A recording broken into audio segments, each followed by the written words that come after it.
నమస్తే. ఇన్నాళ్ళు నన్ను సపోర్ట్ చేస్తూ, ఎంకరేజ్ చేస్తూ మీ ప్రేమని నాకు అందిస్తున్న ప్రతి ఒక్కరికి కృతజ్ఞతలు. అలాగే ఈ వీడియో కూడా ఖచ్చితంగా మీకు ఉపయోగపడుతుంది. లైక్, షేర్ అండ్ సబ్స్క్రైబ్ చేసి మీ సపోర్ట్‌ని నాకు అందించండి. అలాగే ఈ వీడియో పట్ల మీకున్న అభిప్రాయాన్ని కామెంట్ సెక్షన్‌లో కామెంట్ చేసి తెలియజేయండి. ఇప్పుడు వీడియోని చూద్దాం. నమస్తే, వెల్కమ్ టు అవర్ ఛానల్. నేను పద్మిని. ప్రస్తుతంతో పాటు ప్రముఖ ఆధ్యాత్మికవేత్త, నారీసేన ఫౌండర్, దత్తు ఉపాసకురాలు శ్రీమతి లతా దత్త గారు మనతో పాటు ఉన్నారు. మాట్లాడదాం. నమస్తే అక్క. జై గురుదత్త. శ్రీ గురుదత్త. అక్క, గురువు గురించి మాట్లాడినప్పుడు నవనాథుల ప్రస్తావన అనేది వినపడుతుంటుంది, కానీ సరైన క్లారిటీ లేదు. ఎవరి నవనాథులు, ఎందుకు గురు ప్రస్తావన ఉన్నప్పుడు నవనాథుల గురించి మాట్లాడటం, లేకపోతే అసలు నవనాథుల్ని తలచినంత మాత్రాన్నే శ్రీపాదుల వారికి, దత్తాత్రేయుల వారికి, ఇద్దరు ఒకటే అనుకోండి, వారికి చాలా చాలా సంతృప్తిని లేకపోతే ఆనందాన్ని ఎందువల్ల ఇస్తుంది? అసలు ఏంటి ఈ కథ? నవనాథుల్ని తలుచుకుంటే చాలు శ్రీపాదుల వారి అనుగ్రహం మనకు కలుగుతుంది. అవునా? అంతటి విశేషం ఉంది దీనికి. ఏంటి అంతలా? చాలా చక్కటి ప్రశ్న ఇది. అసలు నవనాథులు ఎవరు అనే దానికి ముందుగా మనం చెప్పుకుందాం. తప్పకుండా. ఏం చెప్తుందంటే శాస్త్రము, నవనాథులు ఎవరంటే నారాయణ అంశ సంభూతులే, నవనారాయణ అంశ సంభూతులే నవనాథులు. వారు శ్రీపాద శ్రీవల్లభ ఆజ్ఞ మేరకు, శ్రీకృష్ణ అవతారంలో చేసిన ఆజ్ఞ మేరకు భూమి మీద అవతరించారు. వృషభ చక్రవర్తి గల 100 మంది కుమారులలో నారాయణాంశ కలిగిన 9 మందే ఈ నవనాథులు. వృషభ చక్రవర్తికి 100 మంది కుమారులలో అందులో 9 మంది మాత్రము ఈ నారాయణ అంశతో పుట్టిన సంభూతులే ఈ నవనాథులు. అయితే అలాంటి నవనాథులు వీరంతా కూడా అవధూతలు మరియు దత్తాత్రేయ స్వామికి చాలా అత్యంత ఆప్తులు. వాళ్ళందరూ అవధూతులు. ఆ 9 మంది కూడా అవధూతలే. చెప్తారా వారి పేర్లు? తప్పకుండా చెప్తాను. వీరు పేర్లు స్మరిస్తే చాలు శ్రీపాదుల వారు చాలా సంతృప్తి చెందుతారు. ఎందుకంటే పద్మిని, ఈ శ్రీపాదుల స్వామికి వాళ్ళకి ఎన్నో జన్మల సంబంధం మనం చెప్పుకుంటే. అప్పటి నుంచి మళ్ళీ కృష్ణావతారం నుంచి కూడా వాళ్ళకి వీళ్ళకి సంబంధం ఉంది. అందుకే మనం శ్రీపాద వల్లభ నామం ఎలా తలుచుకుంటామో, నవనాథుల గురించి తలుచుకున్నా కూడా శ్రీపాదుల వారి కృపా కటాక్షాలు మనందరికి కూడా లభిస్తాయి అన్నమాట. ఆ నవనాథుల పేర్లు ఇప్పుడు చెప్తాను. ఆ నవనాథులు గుట్ట కూడా మనకి దగ్గరలోనే ఉంది. దాని గురించి కూడా నేను త్వరలోనే చెప్తాను. ఎక్కడుందో మనకి దగ్గరలోనే అది. మనకి ఇక్కడి నుంచి కురవపురం ఎంత దూరమో అలాగే మన బిహెచ్ఎల్ రూట్ నుంచి పటాన్చెరువు రూట్ నుంచి వెళ్ళాలి. నవనాథుల గుట్ట కూడా ఉంది. దానికి కూడా మనం యాత్రగా వెళ్ళొచ్చు. తప్పకుండా. ఆ నవనాథుల పేర్లు చెప్తాను. మత్స్యేంద్రనాథుడు, మొదట మత్స్యేంద్రనాథుడు, గోరక్షనాథుడు, జలంధరనాథుడు, తర్వాత కానిఫానాథుడు, చర్పటనాథుడు, నాగనాథుడు, భర్తరీనాథుడు, రేవణనాథుడు, గహనీనాథుడు. ఈ 9 పేర్లు తలుచుకున్నా కూడా స్వామికి ఎంతో సంతోషం, శ్రీపాద శ్రీవల్లభ స్వామికి. ఎందుకు అంటే వాళ్ళు సాక్షాత్తు అవధూతలు, దత్తాత్రేయ స్వామికి అత్యంత ఆప్తులు. మనం చూస్తూ ఉంటాం, ఎంతో మంది ఋషులు మునులు తపస్సు చేసుకుంటూ ఉంటారు అని మాట్లాడుకుంటూ ఉంటాం. అందులో ఈ నవనాథులు కూడా అత్యంత ప్రియులు అన్నమాట శ్రీపాదుల వారికి. అందుకే ఈ నవనాథుల్ని కూడా ఈ దత్త పరంపరలో ఉండే వాళ్ళు గాని, దత్త భక్తులు గాని అందరూ కూడా నవనాథుల్ని తలుచుకోవాలి, నవనాథుల పేర్లు స్మరించాలి. అప్పుడే దత్తాత్రేయ స్వామి వారి అనుగ్రహం గాని, శ్రీపాదుల వారి స్వామి అనుగ్రహం గాని మనకు కలుగుతుంది. అద్భుతం, అద్భుతం. అయితే ప్రతినిత్యం కూడా మనం తలుచుకోవచ్చా? తలుచుకోవచ్చు, స్మరించుకోవచ్చు. ఆ నవనాథులు తలుచుకున్నా చాలు. మా స్మరణ మాత్రైన సంతుష్టుడు అంటారు కదా మనకి.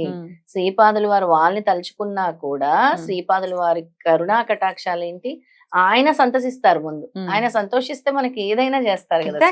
ఎగ్జాక్ట్లీ అలా నా నవనాథుల్ని కూడా వీళ్ళు తలుచుకుంటున్నారు, నా దత్త భక్తులు నాకు ఇష్టం అని చెప్పి తలుచుకుంటున్నారు అని ఖచ్చితంగా అనుకుంటారు. ఆంజనేయ స్వామికి ఆయన సింధూరం అంటే రాముల వారికి ఇష్టం అని చెప్పి ఒళ్ళంతా పులివేసుకున్నారట సింధూరం. అవును, అలాగా అది రాముడికి ప్రియంగా అనిపించింది. ఇది కూడా చాలా చాలా చాలా ప్రియంగా. అలాగే సాయినాథుడు గురించి కూడా ఈ రోజు నేను పొద్దున్న ఏదో తెరుస్తుంటే ఆ పుస్తకం కనబడింది సాయినాథుడు గురించి. అసలు అది మళ్ళీ సాయినాథుడు జననం ఒకసారి మనం సపరేట్ ఎపిసోడ్ లో చేసుకోవాలి. చాలా క్లియర్ డీటెయిల్స్ వచ్చాయన్నమాట. అసలు ఎంత క్లియర్ గా చెప్పారంటే శ్రీపాదుల వారు మళ్ళీ అనసూయ మాతను పిలిచి ఆవిడ గర్భం ద్వారాయే హనుమ జన్మిస్తాడనమాట. ముందు 3 తలలతో జన్మించి ఆ తర్వాత మాయమే మళ్ళీ శిశువుగా ఉంటాడనమాట. మళ్ళీ అనసూయ మాతకి స్తన్యం వచ్చి ఆవిడ ఆ బాబుకి పాలు ఇవ్వటం జరుగుతుంది. ఏంటి నాయన నీ మాయ, మళ్ళీ నన్ను ఎందుకు పిలిచావు అని శ్రీపాదుల వారిని అడగటం జరుగుతుంది అనసూయమాత. నీ చిత్ర విచిత్ర లీలలు, అప్పుడు నాకు అసలు ప్రసవ నొప్పులు కూడా తెలియలేదే మీరు జన్మించినప్పుడు అని అడుగుతుంది అనమాట తల్లి. లేదమ్మా, ఇప్పుడు ఈ కలియుగంలో సాయినాథుడు నామంతో హనుమ మళ్ళీ జననం ఎత్తాల్సిన సమయం ఆసన్నమైందమ్మా, అందుకే మిమ్మల్ని పిలవటం జరిగింది అంటారు. అప్పుడు అక్కడ ఈ సంఘటన అంతా జరిగినప్పుడు మునులు వర్యులందరూ కూడా వీక్షిస్తూ ఉంటారు, ఋషులందరూ కూడా వీక్షిస్తూ ఉంటారు, సీతారాములు కూడా వస్తారు. ఎందుకంటే జానకి రాములు ఉంటే గాని హనుమ ముందుకి అడుగు వేయరు కదా, వాళ్ళు కూడా ఉంటారు. అందరి సమక్షంలోనే ఇదంతా కూడా జరుగుతూ ఉంటుంది అనమాట. చాలా అద్భుతంగా వివరిస్తారు అసలు అందులో. అద్భుతం అద్భుతం. గుట్ట ఉంది అని అన్నారు కదా, హైదరాబాద్ కి అత్యంత చేరువలోనే, ఒకసారి ఎక్కడ ఉందో కూడా చెప్పండి అక్క. తప్పకుండా పద్మిని. ఇది హైదరాబాద్ నుంచి చిన్న కోడప్పల్, అంటే మన హైదరాబాద్ నుంచి 190 కిలోమీటర్లు దూరంలో, చాలా దగ్గర, 190 కిలోమీటర్స్ దూరంలో. అయితే ఇది మన పటాన్ చెరువు టోల్ ప్లాజా ORR దగ్గర మీద వెళ్ళాలి. అక్కడి నుంచి రుద్రారము ఇవన్నీ క్రాస్ చేసి వెళ్ళిన తర్వాత అక్కడ MNR మెడికల్ కాలేజ్ దాటాలి. అక్కడి నుంచి ఈ విలేజ్ వస్తుంది, చిన్న కోడప్పల్ అని వస్తుంది. అక్కడ ఉంది, అక్కడ ఈ నవనాథుల గుట్ట ఉందన్నమాట. చిన్న కోడప్పగల ఆ దగ్గర నవనాథుల వాళ్ళు ఉంటారా, అంటే వాళ్ళ విగ్రహాలు అలా ఉంటాయా? నవనాథులు మొత్తం టెంపుల్ ఉంటుంది. ఆ ఫోటో కూడా నీకు పంపిస్తాను ఇప్పుడు. మొత్తం నవనాథులు ఎలాగ ఉన్నారో, నవనాథులు సిద్ధుల గుట్ట అంటారు దాన్ని. అంటే నవనాథులు అక్కడ తపస్సు చేసిన చోటు. ఇప్పుడు ఇవన్నీ క్షేత్రాలు కూడా నేను చెప్పినవి ఒకప్పుడు స్వామి మన శ్రీపాదుల వారి వెళ్ళి తపస్సు చేసిందో, లేదా దత్తాత్రేయ స్వామి వారు అడుగు పెట్టిందో, ఇప్పుడు నేను చెప్పిన నవనాథులదేమో నవనాథులు అక్కడ తపస్సు చేసినటువంటి క్షేత్రమే ఈ నవనాథుల గుట్ట.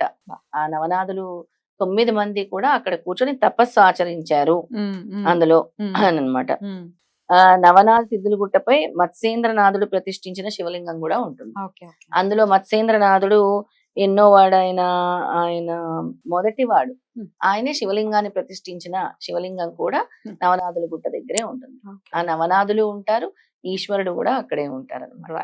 రైట్. వెళ్ళాలి అనుకునే వాళ్ళు, హైదరాబాద్ పరిసర ప్రాంతాల్లో ఉన్న వాళ్ళకి అత్యంత చేరువలోనే ఉంది కాబట్టి ఇవన్నీ ఎక్కడికెక్కడికో పరుగులు తీసేస్తూ ఉంటాం కదా. మన దగ్గరలోనే ఉంది అని అంటే ఒకంత. ఇప్పుడు పిఠాపురం చూడండి, అసలు స్వామి అక్కడ స్వయంగా అక్కడే పుట్టారు, అక్కడ జననం తీసుకున్నారు. అక్కడ ఉన్నటువంటి డెవలప్మెంట్ ఏంటి, గానగాపురంలో ఉన్నటువంటి డెవలప్మెంట్ ఏంటి కదా. In fact Narasimha Saraswati second incarnation Sripada Srivallabha. అసలు శ్రీపాద శ్రీవల్లభులు చాలా ప్రేమ వాత్సల్యంతో ఉండేవారట. కానీ నా తర్వాత జన్మలో అంత ప్రేమగా ఉండవు, నేను కొంచెం కఠినంగా ఉంటారా, కఠినంగా వ్యవహరిస్తానని చెప్పి అక్కడ వచ్చిందని బాధ ఏం కాదు, ఏదో పబ్లిసిటీలో లేకపోతే అక్కడ డెవలప్ అయిందని కాదు. అరే మన దగ్గరలో ఉంది మన తెలుగు వాళ్ళు, అసలు మన తెలుగు వాళ్ళు వెళ్తేనే డెవలప్ అవుతుంది అనేది యావత్ దేశంలో ఉన్నటువంటి మాట. ఇప్పుడు పిఠాపురము సాక్షాత్తు భగవంతుడు జన్మించినటువంటి ప్రదేశము, మహా సంస్థానం, శ్రీపాద శ్రీవల్లభ స్వామి మహా సంస్థానం. అసలు పుట్టలుగా జనం వస్తారు అని స్వామి చెప్పారు, అదే జరుగుతుంది. అలాగే ఇప్పుడు మన వరదవెల్లి రాహు రూప శయన అసలు ఎక్కడైనా ఉంటుందా అసలు ఇలాంటిది? దత్తాత్రేయ స్వామి ఉన్నారంటే ఎంత మహిమగల క్షేత్రం. ఇవన్నీ కూడా మన చుట్టుపక్కలే ఉన్నాయి. నవనాథులు గుట్ట ఎక్కడెక్కడికో పరిగెత్తడం కాదు, మన క్షేత్రాలన్నీ కూడా ప్రసిద్ధికి తీసుకురావాలి, అందరికి తెలియజేయాలి అనేది. ఆయన పర్మిషన్ రావాలి అని అంటే ఆయన నామస్మరణ మీరు చేసుకోవాలి అని. తప్పకుండా చాలా చక్కగా వివరించారక్క. Thank you so very much. నమస్తే. జై గురుదత్త. శ్రీ గురుదత్త.